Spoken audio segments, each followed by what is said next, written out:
It's very difficult when you put your nose to the grindstone and you actually accomplish something bigger than yourself. It's really special. Realistically, there is only one day per week that I actually have time to just do what I want to do. Welcome back to the Potros FC podcast. It's been a while since we put an episode out, but we're going to be trying to get a weekly series in where we get to know some of the people involved in the club, starting today with Mr. Cameron Verona, also known as Mr. Insane.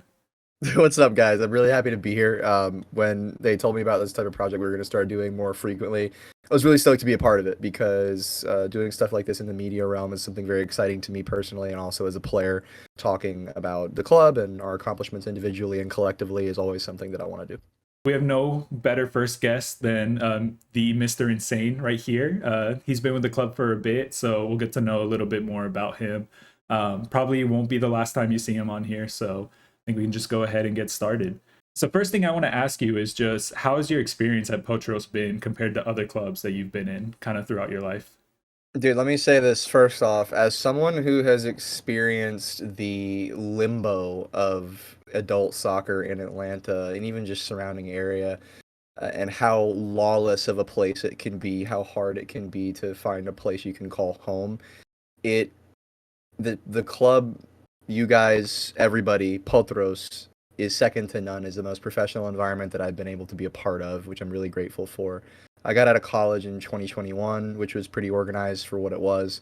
Going to play for a team in Michigan for 2 months, came back here, was bouncing around from a couple different places and just kind of trying to find my foothold in the community post-college, which a lot of people don't talk about, can be kind of daunting because you just left a place that was pretty much your guaranteed home for 3-4 years into a new place. So getting into this new environment and then coming across you guys by happenstance through a trial, a showcase, through a different agency altogether.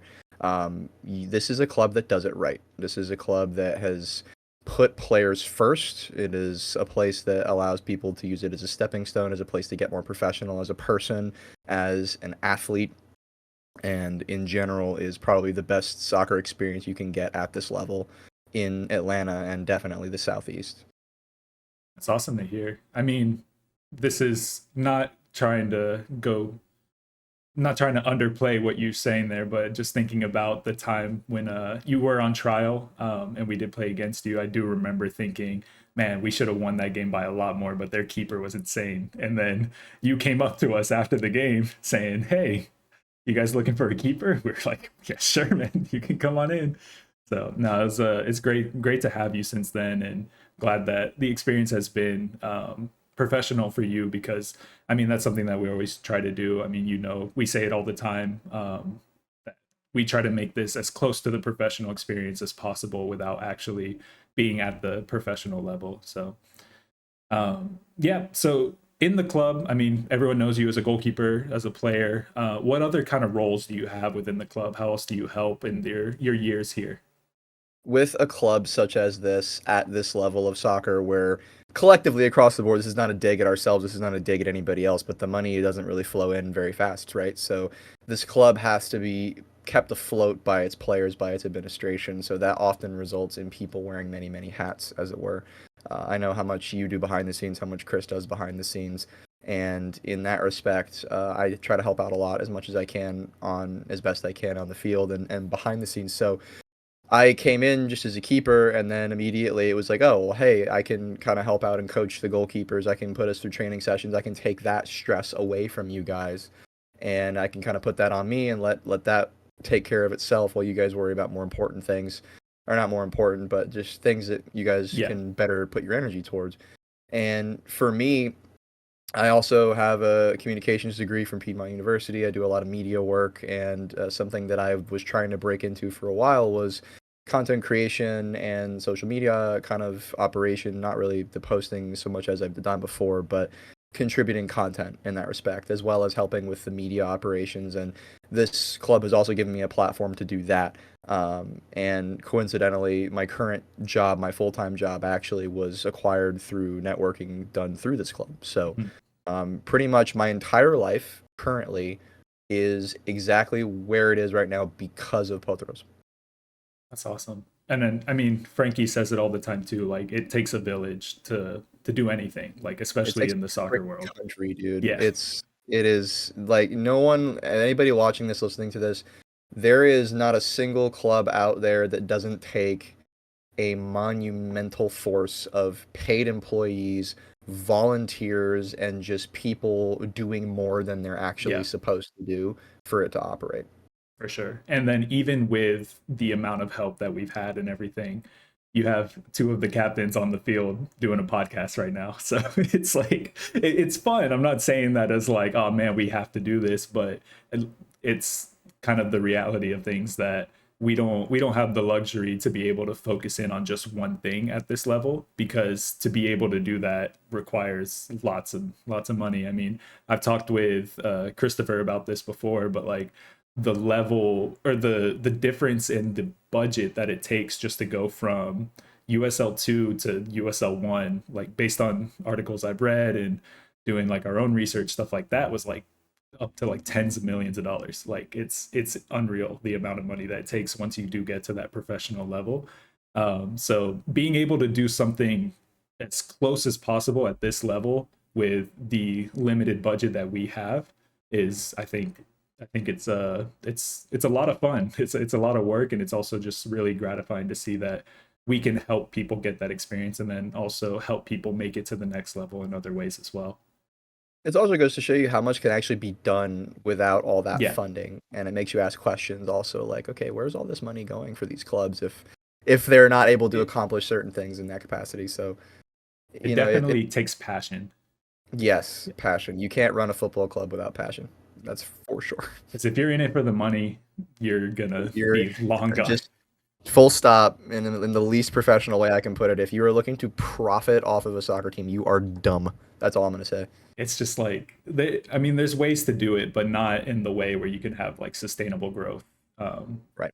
at this level, at least. I mean, there's a whole other difference with youth academies and other like training ways and stuff like that. And it's there are different ways to make it a profitable, sustainable business.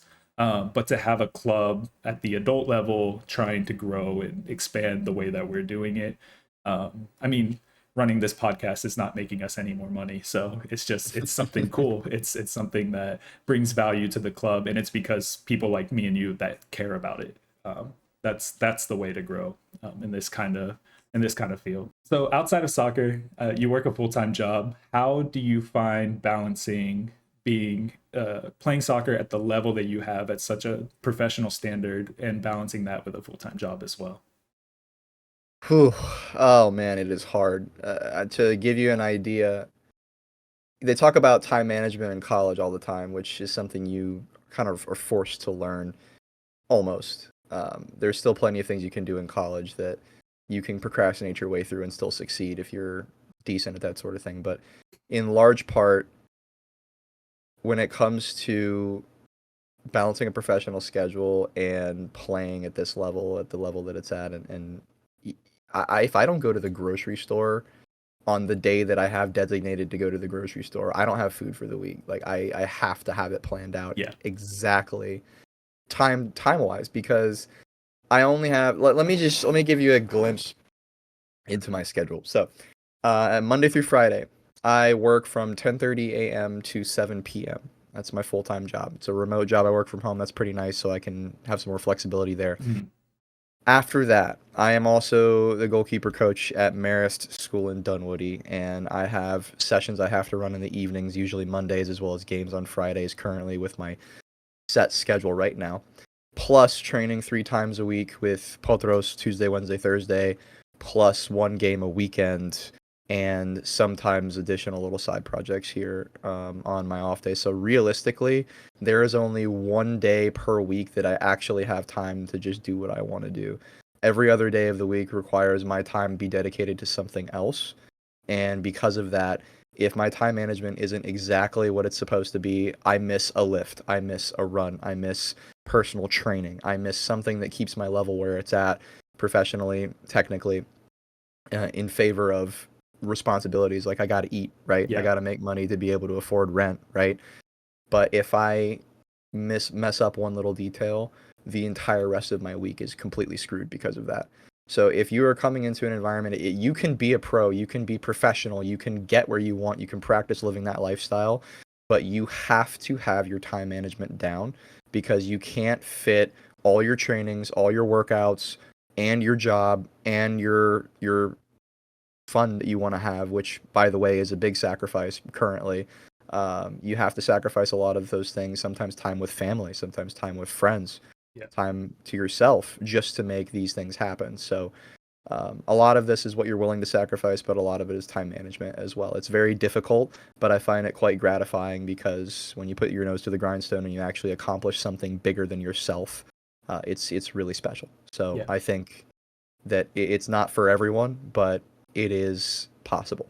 And that's where like the passion comes in that we were talking about, because you said like you have to sacrifice the fun, the things you want to do. And it's like, to be able to do this at this level with this much commitment, this much sacrifice, you have to enjoy it as well. Because like I love being out there and training. I love being out there in games. Like game That's the days are easiest part. what, yeah, exactly. It's like that's what I look forward to mostly in the week. So it's like because we love it so much, yes, we are sacrificing other things, but at the same time, we are excited to be out there. And it's like if you're not excited to be out there, it's just not for you. And that's okay. Not, I mean, everyone's different, but it's just you have to find that thing that pushes you to be able to go out and have these insane schedules. And like you put it pretty lightly, because I mean you're sending me pictures at the gym at like 1:30 in the morning some days and like Which, cooking to be fair, sleep is super important. I get 8 hours of sleep a night. My schedule he allows me to wakes do up that. late. But yes,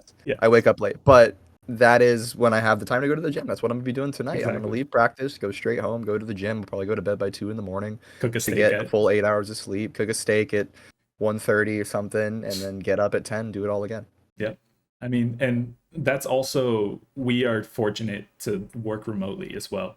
So we have a little bit more flexibility as well, that we Yeah. can be able to cook at home.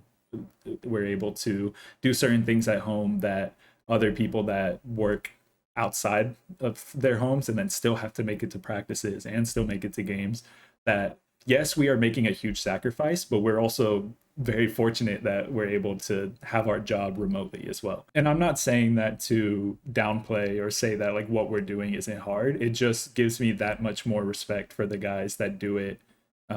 Like they work a construction job all day and they come directly to practice straight from their work. Like Dude. that, it gives me, I have so much respect for the people that do that and can still perform consistently, still have a good attitude, still be positive, joking. Like it's just a lot of commitment for some of the guys that are here. Yeah, I've been there. You remember a few years ago when I was working on taking copper out of air conditioners, doing some scrapping and coaching full time Yeah, and playing.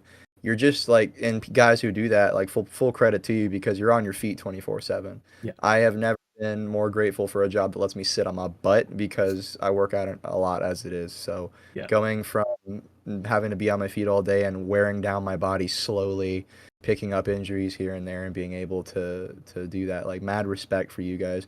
And some of these guys, man, they come in after a session like that and they're have even more energy than me. yeah, I get it. yeah, for sure. And that's the beauty of this podcast. We're going to be speaking to some of those guys, just kind of see how they balance it, see different situations, people that are still in college, some guys that are still not even in college yet, fresh out of high school. Like we have so many different backgrounds, different stories, and I'm just excited to learn more and then also share out, because I'm sure there's a lot of people that play UPSL or want to play at a high level, maybe still in high school, and they want to learn the stories of what does it take to play at a high level, maybe not at the professional level, because it's the reality, the truth is that not everybody can make it. I mean, there's a limited number of teams and there's an unlimited number of players. So it's, but being able to consistently perform at a high level and be able to compete professionally, how do you do that with the other commitments that you have in life? So it'll be interesting, but really appreciate having you on. I think this was great. Hopefully, we can have you back on. Probably gonna see you again, but really appreciate it, man. You have any closing thoughts before we go? Yeah, I'll leave you guys with some quick math here just to close us out, talking about professional standards and everything. I This was the math a few years ago. I don't know what it is now, but I believe it was around 7% of all high school athletes that go to play in college well, they graduate high school, go to play in college. And I think out of those 7%, it's somewhere around like 1 or 2% are actual competitors. They actually start in Mhm. college. And then those who go on from that to be professionals, it's like less than a percent. It is incredibly low. But it is not impossible. There have been plenty of stories of guys going from Division 3 schools to playing professionally. I think there's one story of a dude who played like Division 3 or NAI or something over here, and now he's playing in. I don't want to say it's the Premier League. Maybe it's Mhm. MLS or PSG's league, League One. You know, it's not impossible, but it Yeah. is very, very difficult. But the thing is, and I saw someone talking about this about actually a cut in the gym as opposed to like training for a competitive sport on a team level was people are talking about, oh, how are you cutting so quickly? How are you doing this so fast? And he's like, I'm not doing it quickly. I am just 100% consistent. You guys don't see the work, the diet, the timing that I put in every day just to make this happen so I can post one little short video on my highlight reel of a social media just for you to see that I completed it. And I think that's consistent with a lot of our own personal Yeah. stories in life. So it's hard. Anything that's worthwhile is hard, but it's not impossible. For sure. And I mean, we see it in this level as well, not even just in college, but a lot of guys like from the Atlanta United Academy, from Kalanji, from Dalton, from other clubs, even from our club, that from this level they gain the exposure, the experience, and they can move on to play at the professional level. So it really is just a lifestyle, consistency, discipline. I mean, I always say when I go to the gym, it's like even if I just go and do 10 push-ups, like it's better than nothing. It's It is. always got to just do something. So, but And positive thinking. exactly, for sure. All right, man. Really appreciate your time, and I will see you the next time. Yeah, thanks for having me. I'll be eager to see the rest of these, so excited to watch the episode when it comes out. Thanks. For sure. See you guys.